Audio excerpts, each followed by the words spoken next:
The Great Charter, written by David Dreyer. Focus question. In what ways did the Great Charter become a powerful symbol of freedom? Words no. Abide, affixed, baptism, barons, charter, feudal, humble, imposed, justification, mercenary, nullified, oath, pacifying, Scottish, soul. Tale of content. Detested King John. 4.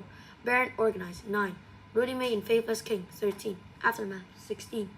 Glossary. 19. Detested King John.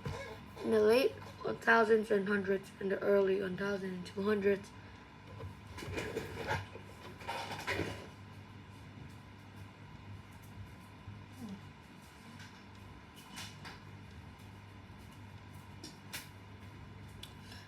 Detested King John. In the late 1100s and the 1200s, England suffered under the rule of two self-centered kings. The trouble started during the time of King Richard I, known as Richard the Lionheart. During his 10-year reign, England was nearly bankrupt. The king taxed English people heavily to pay for his participation in the Third Crusade. While Richard was away at war, his youngest brother John tried to take the throne and failed. While away from the unsuccessful crusade, Richard was captured and held prisoner in Austria. The people holding him prisoner demanded an enormous amount of money for his release. After gaining his freedom, Richard forgave his brother and imposed more tax for the war in France to defend his holdings here. He died in France in 1199 from an arrow. Before dying, he named John as his successor to the throne. The last thing the people wanted of England when John became king and wanted to squeeze more taxes. Fortunately, that's exactly what happened. John turned out to be a terrible king. In almost every way, he angered the barons not only through heavy taxation but also taking their property. To protect himself from rebellion, John took many prisoners in noble families who had to pay to get their relative released. However, John sometimes killed prisoners, even being paid. The barons. In medieval England, the baron was any noble who had received land from superior in return for loyalty and military service. High-taking barons received their landing from king, but they could in turn give parcels of their land to lesser barons.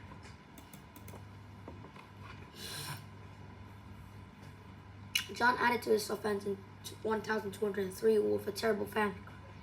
He had a 15-year-old nephew in France named Arthur. His nephew was favored by King Philip II in France to be the ruler of England. John wanted to get rid of Arthur. His forces captured the lad, who then disappeared. John probably ordered Arthur to be murdered. Now he killed the boy himself.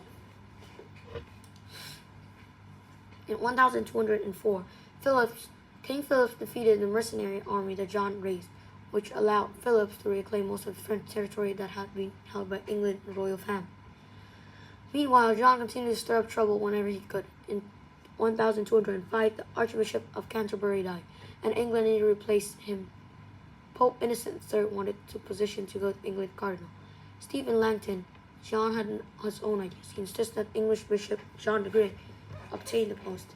When John didn't get in his way, he began taking church lands.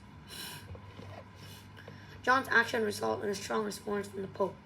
In 1208, Innocent put all England under ruling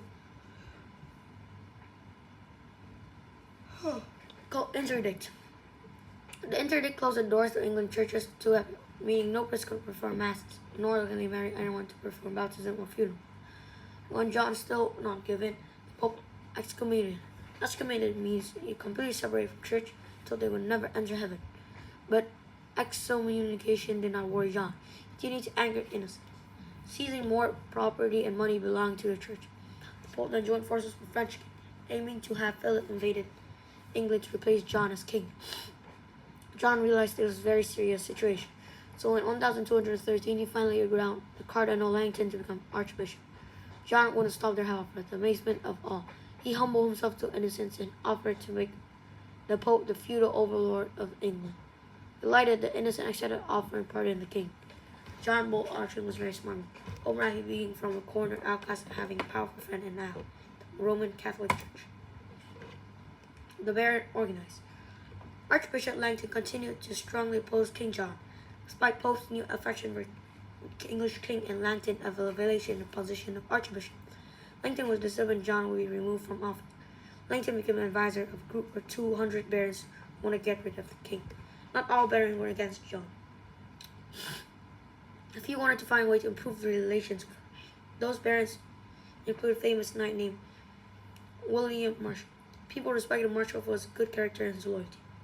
He had served 4 kings, including John. Marshall became a go-between in the barons' negotiations with John.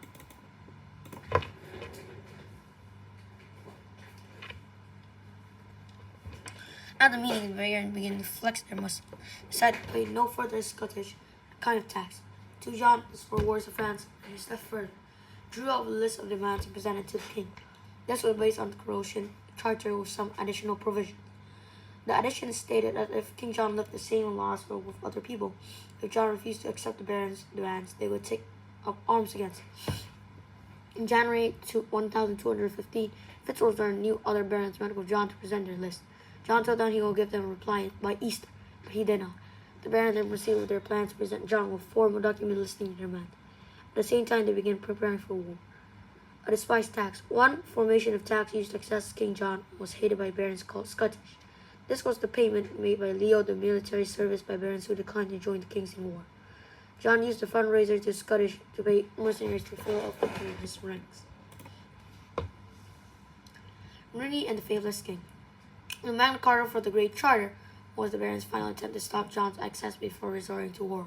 First version of Charter, a Latin document known as Articles of Barons, listed 63 demands. Among the demands were one shielding the barons from abusive and excessive taxes. The documents also called protecting the rights of English churches.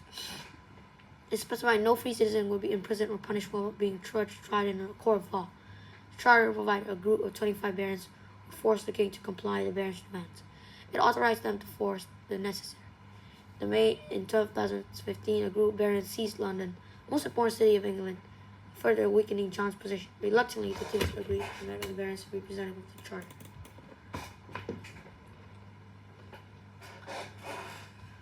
John's 9-year-old son, Henry III, became a king. Marshal, now aged 70, and became regent administrator of government, as Henry was still too young to manage affairs on his own. As regent, Marshal advised Henry to return the charter and prove to the barons that they were not like his father. Aftermath. Marshal once again proved his worth to be English. In 1217, brought the rebel barons to heel and eject Prince Louis from England. Henry reused and Great Charter, pacifying the barons who had endowed his region differed from much of John's. They trusted Marshal word as king and they were assigned by charter. Henry turned 18 in 1225. That year, he again reused the Great Charter, therefore reinforcing his pledge to be a law-abiding ruler. Henry stated no one was above the law, not even the King of England. The charter was reused one more time in 2097 during the reign of Henry's son, King Edward I.